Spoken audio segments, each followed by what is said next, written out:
Welcome to the Carrots&Cake webinar, Screen Time, Not Scream Time. We are a parental control learning app that uses science to get kids to learn first and play later. Our mission is to support kids, parents, and families. I'm Meredith DePaulo, the co-founder of Carrots&Cake, and today I am joined by Dr. Gwenyth Jackaway, a leader in digital wellness.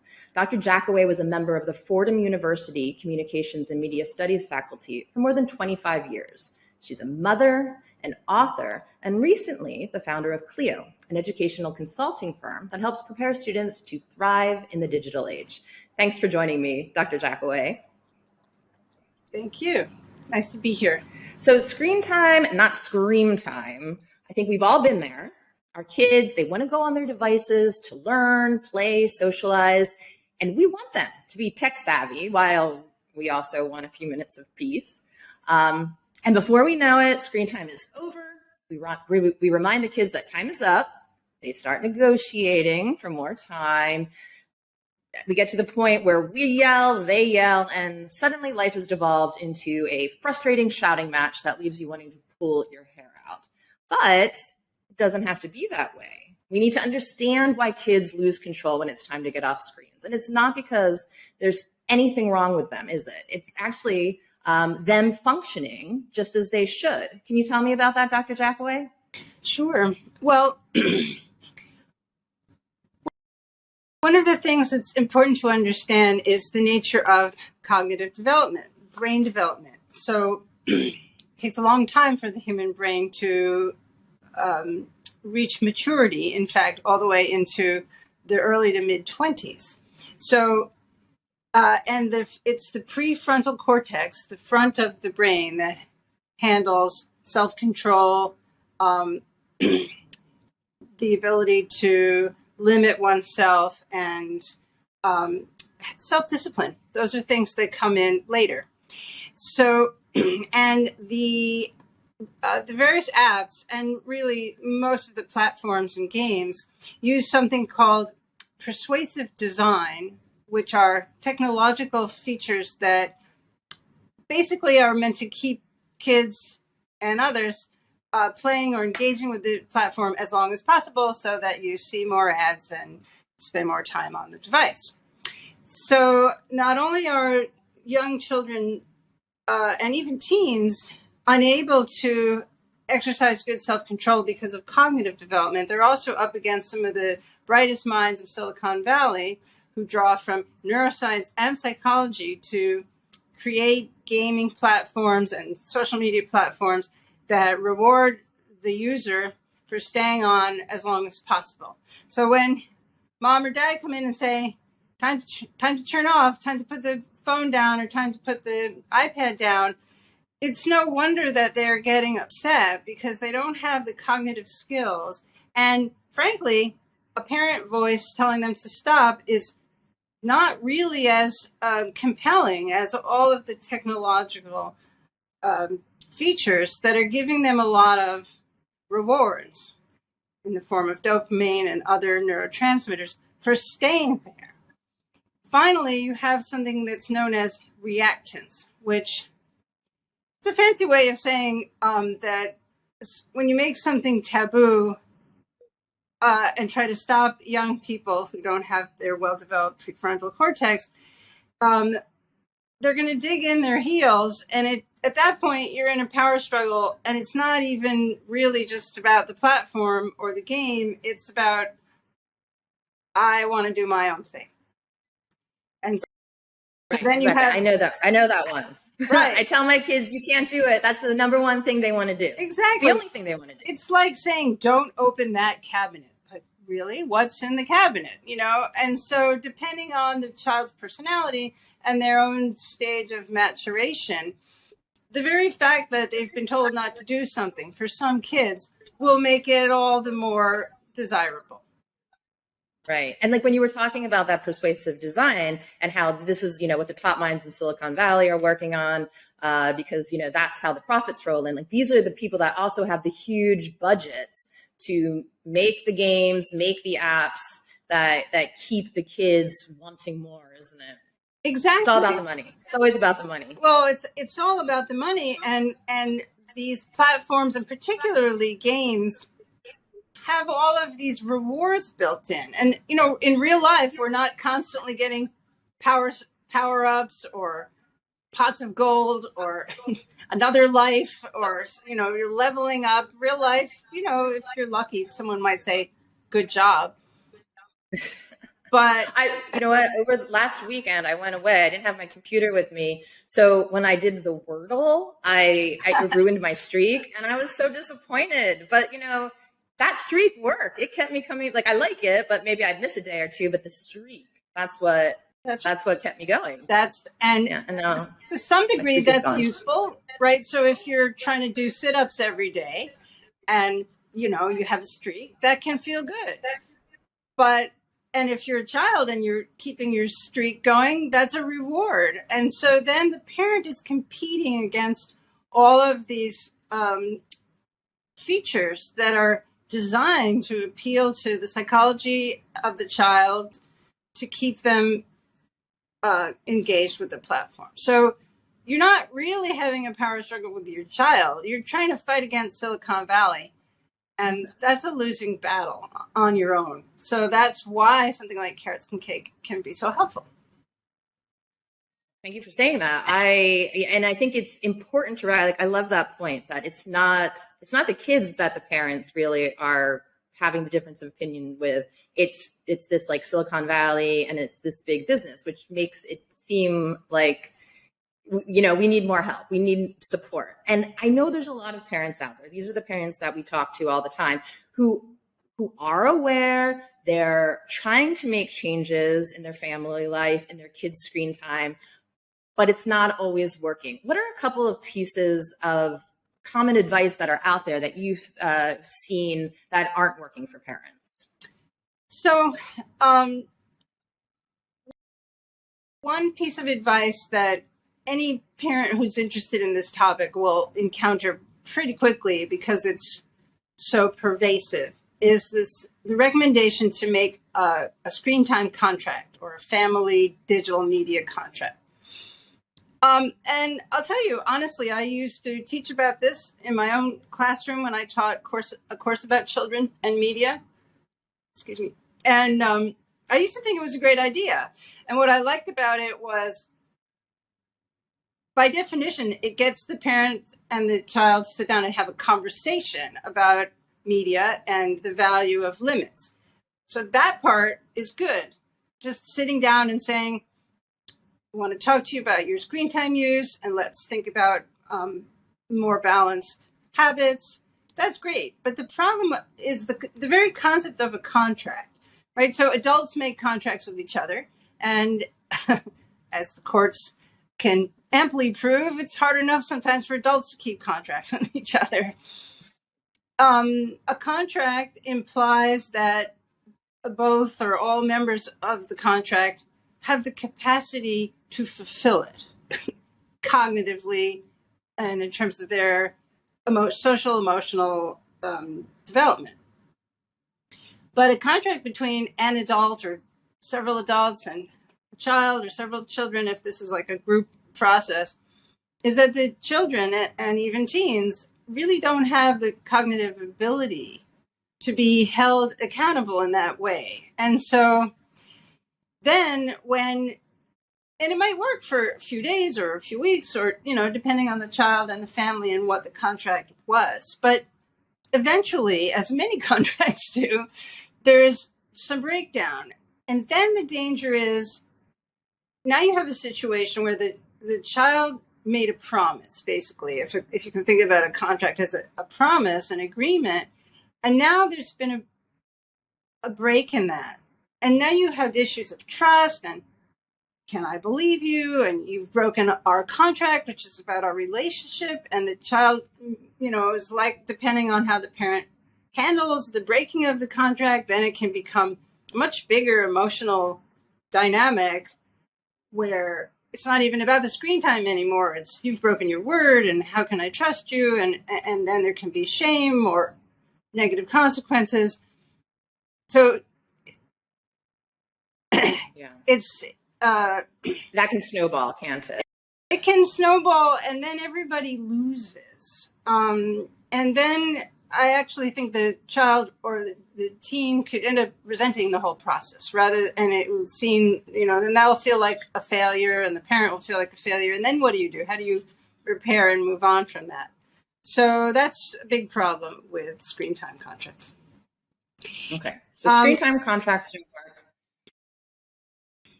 So then there's what else? More. So Carrots&Cake is a parental control app, but as I'm sure you can describe more, it differs from some more traditional screen time control apps like Apple Screen. It's called? Apple Screen Time? Yeah, Apple Screen Time is what it's called. Right. So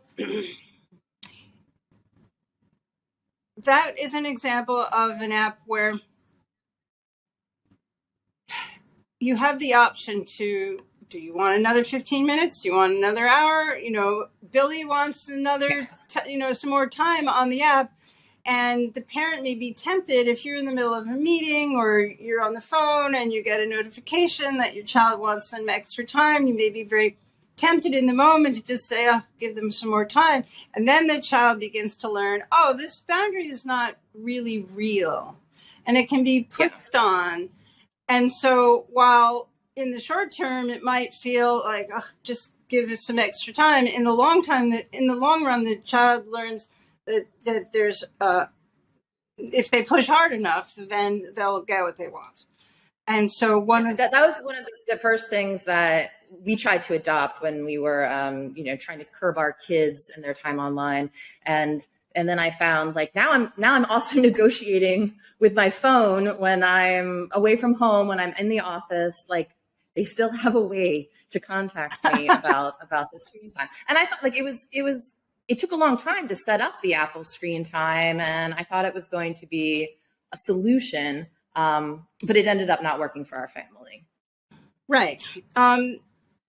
Which makes sense because it doesn't really help the child develop the understanding that things end, right? So if you go to the movie ends. You don't get to say, I want more of the movie. If you go to a soccer game or, you watch it, things have an ending. And so and sadly, we've all gotten used to the endless scroll, right? So the design on most platforms, YouTube, Twitter, Instagram, TikTok, there is no end.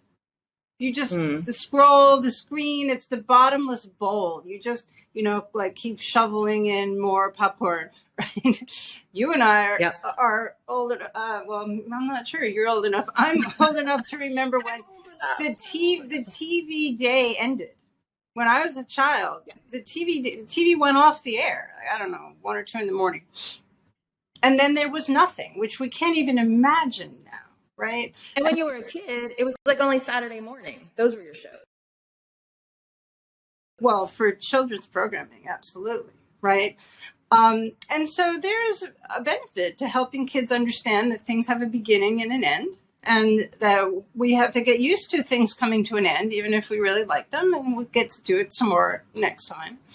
And so one of the things that I think is great about the Carrots&Cake design is that the child is given some warnings about there's a fixed amount of time for their cake time, and they're given notifications, half an hour, 10 more minutes, however long you set it, 5 more minutes, and then it's over.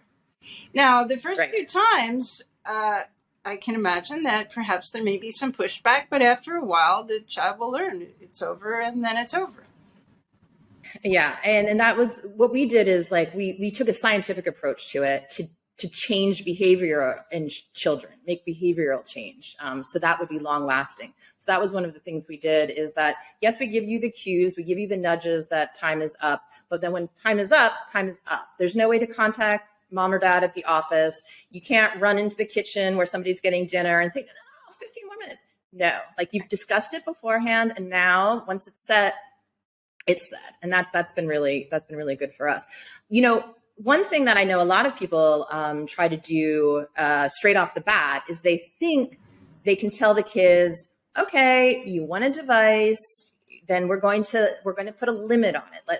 I'm going to set the kitchen timer, and you get 1 hour on screen time a day. And it seems like that should work, but yeah, it so often doesn't. Can you talk about that and why a kitchen timer isn't the best way to go?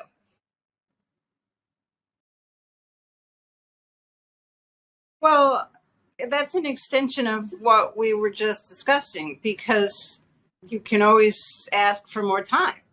So the kitchen timer goes off, but especially if the child is, I would say, over 7 or 8, they can figure out, oh, you can just reset the timer and you can ask for more. So that's the 2 more minutes, or the nagging, the nudging. So then you're in an interpersonal battle. And the parent has to be the heavy. The parent has to be the one who holds the boundary and says, no. The bad guy.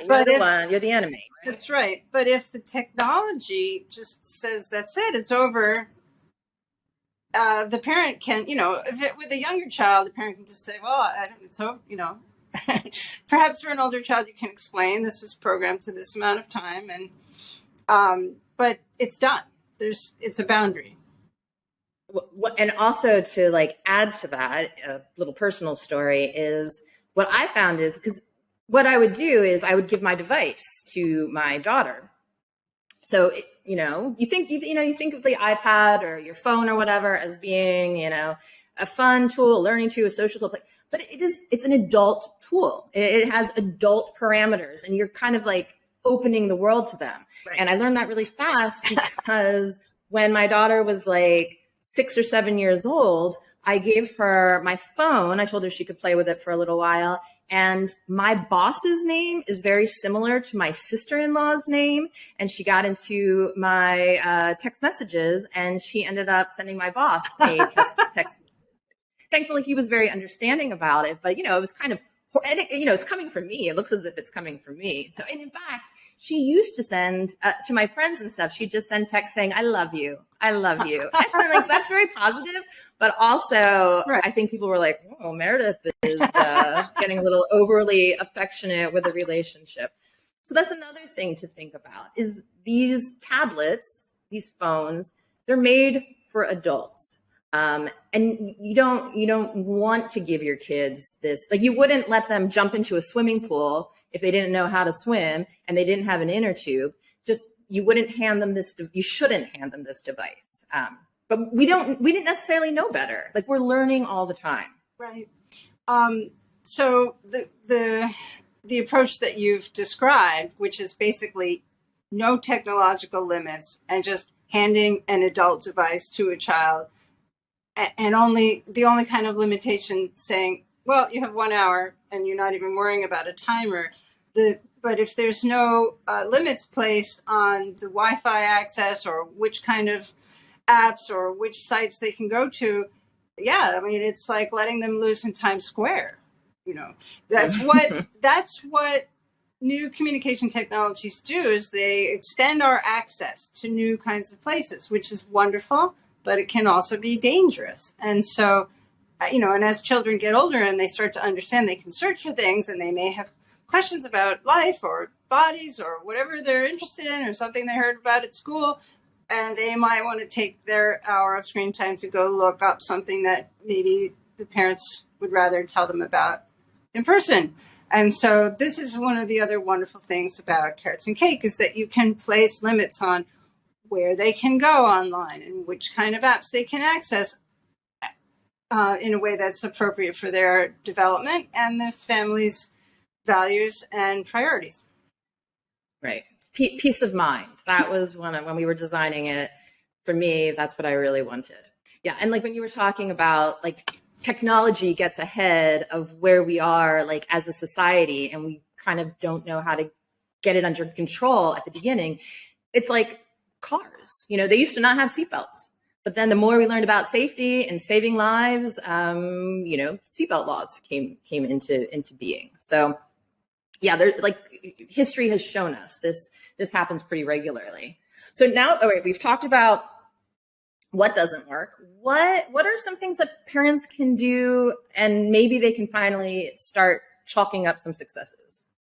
Well, one thing that I feel is essential is to open a dialogue with your children about the devices, their pros and cons. A wonderful thing about Carrots and Cake is that you're not anti-technology. There are some organizations or platforms that I think sometimes unnecessarily demonize technology. It's ultimately the issues are not technology. It's human nature that gets us into trouble. And these, the platforms are designed to appeal to human nature. But there's some wonderful things about technology. And so I think that it's essential to begin a conversation with your kids early.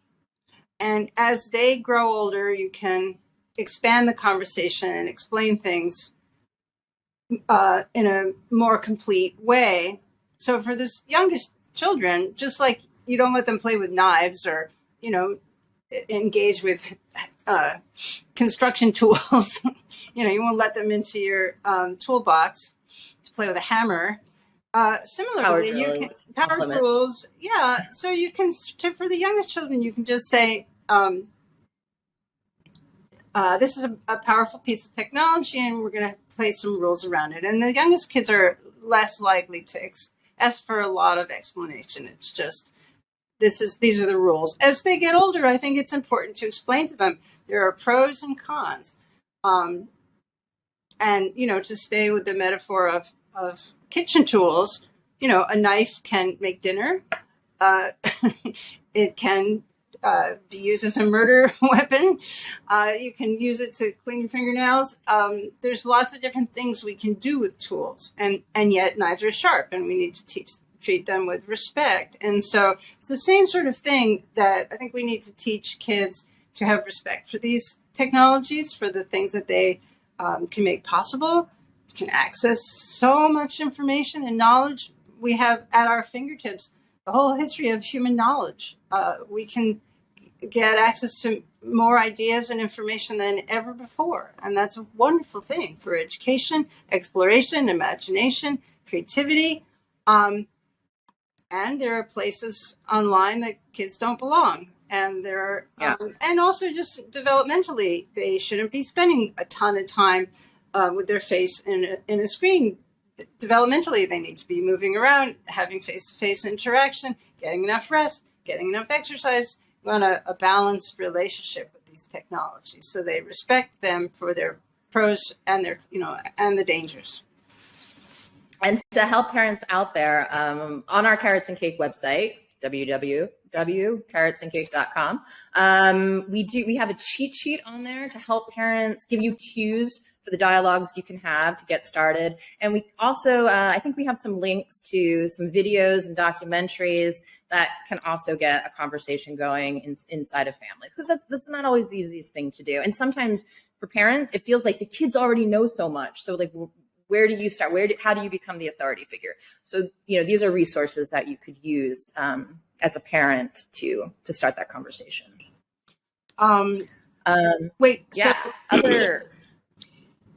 Another thing that I think it's important to talk to kids about is the concept of quality. It's not just the issue of screen time. So 1 hour or whatever amount of time that parents decide is the right amount, that's not a magic number. So 1 hour of scrolling through YouTube is not the same thing as 1 hour of Duolingo.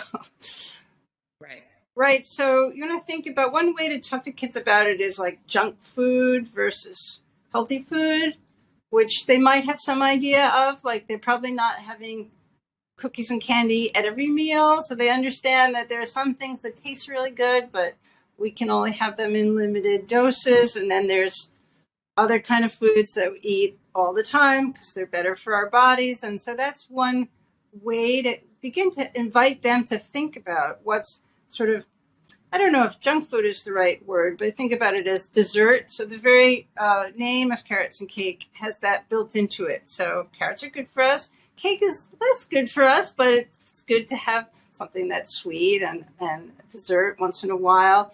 And instilling the idea of balance. That's right. Nothing is all good or all bad. Keeping things balanced is usually the best route. That's right. And you can even invite older kids to think about the different kinds of things that they do online and ask them to decide, is this carrot or is this cake? And that might get them to ponder. Like they might say, well, there's some YouTube videos that are really carrots. Right. Right? There's all kinds of educational things on YouTube. And then there's some other things. So the older kids can really be invited to think about the quality of content. And that can go with, again, what the family is interested in, family priorities, or what the child is interested in. And the other thing that I really recommend is that when you have enough time, spend some time with your kids playing the games that they like, or if there's a kind of YouTube video that they like to watch, even if you might think of it as not so interesting or silly or boring. If you show interest in the things that they care about, then they're more likely to also be open to other kinds of apps or online learning experiences that you think that they might want to be interested or that you think would be good for them.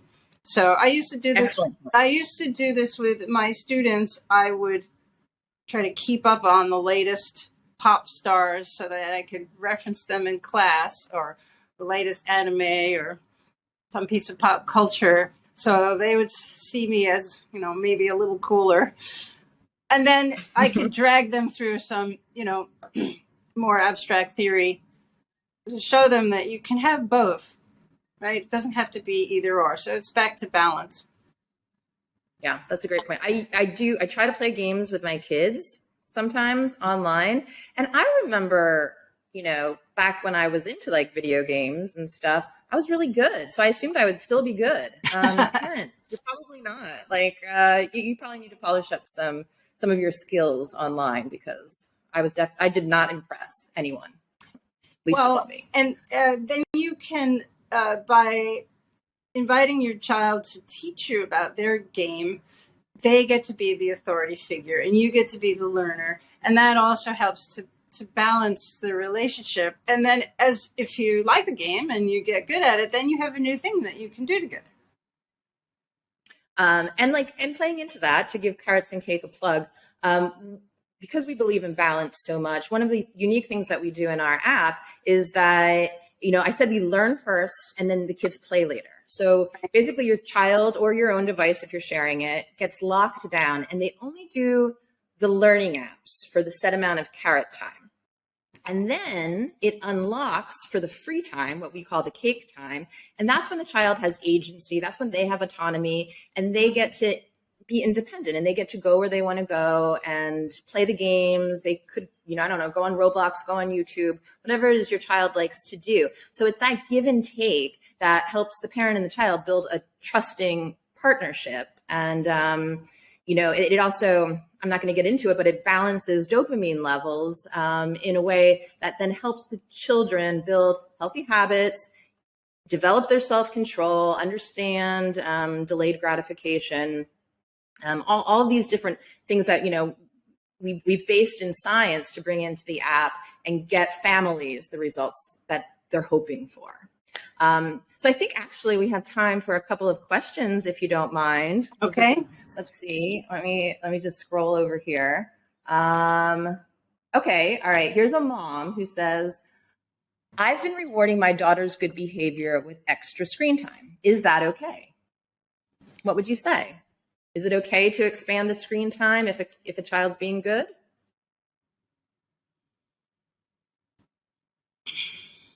Well, I'm of two minds about that.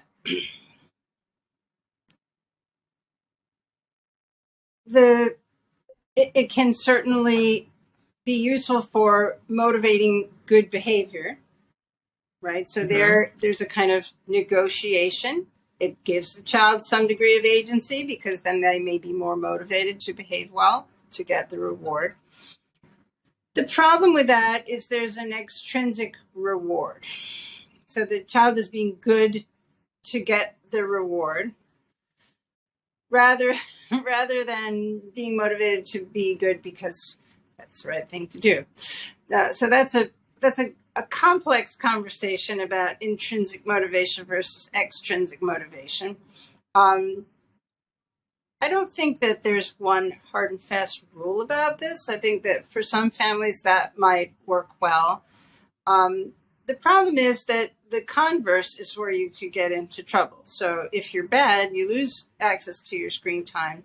That can set up the device as almost like a pawn in the relationship between the parent and child.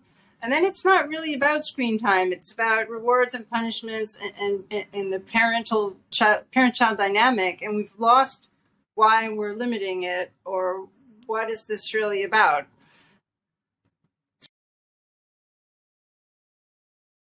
So the nice thing about Carrots and Cake is that it removes good behavior, bad behavior. It's just, you have this set amount of time and then it's over. And there's no negotiation. And it's not about whether you've been good or bad.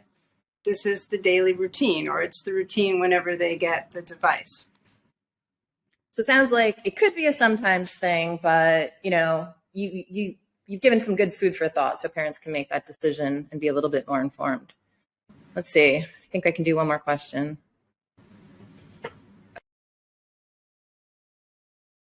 Okay. This is from, I don't actually know if it's a mom or a dad, but the question is, I know my kids shouldn't be on screens so much, but I'm really busy and I don't have time to block their devices. Is it really so bad if I just let them play? Are there any long-term consequences I should know about? So that's a huge question. All right, in a nutshell. In a nutshell, long-term consequences, we're still learning. So honestly, this is very new technology. Science takes a long time to really answer these big kind of questions. Different kids respond very differently. And it's screen time. All screen time is not created equal. So then that's really the point of Carrots and Cake. So a child spending 6 or 7 hours on a screen, there's any number of problems with that. And that's not even about the content. So staring at a screen for a long time, you're not exercising, you're not moving around, you're not having face-to-face interactions with other people. You're also at a very high dopamine level, probably, depending on what the child is consuming in that unrestricted time. Certainly, once or twice, once in a while, is it awful to have just popcorn for dinner? Once won't kill you, but every single day you're going to end up with some problems. So in the long run, there's a lot of possible negatives to that as an approach on a daily basis. And it's and it will become more and more difficult to eventually place limits on it. If the kids get used to, we never have limits, and then after a few weeks or months or years, if the parents say, okay, now we've got a problem, it'll be much harder to take it away after they've had unrestricted access for an extended period of time. Yeah, I agree. That sounds really good. And with Carrots and Cake, bringing it back to our app once again, one of the nice things is you set it up, you put some thought into it, how you want to structure your kids' screen time. Then once you've set it up, you're done. You can hand over that device, and you can have peace of mind. Your kids are doing the learning apps. They're also getting to have some fun on it, and you don't have to constantly be like, I know I was thinking about it all the time, and my well-behaved children were like turning into these little screaming monsters every time I tried to get them offline.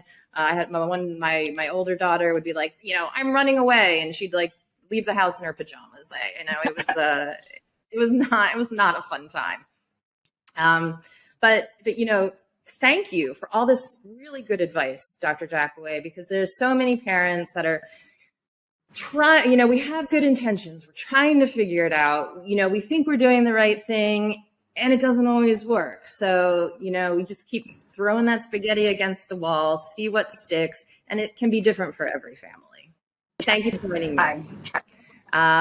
It's my pleasure. And for any of you parents who want to hear more from Dr. Jackaway, head over to our website, carrotsandcake.com. We have a bunch of videos with her, some blog spots. She's been sharing her expertise with us, and I think you'll find it really, really helpful.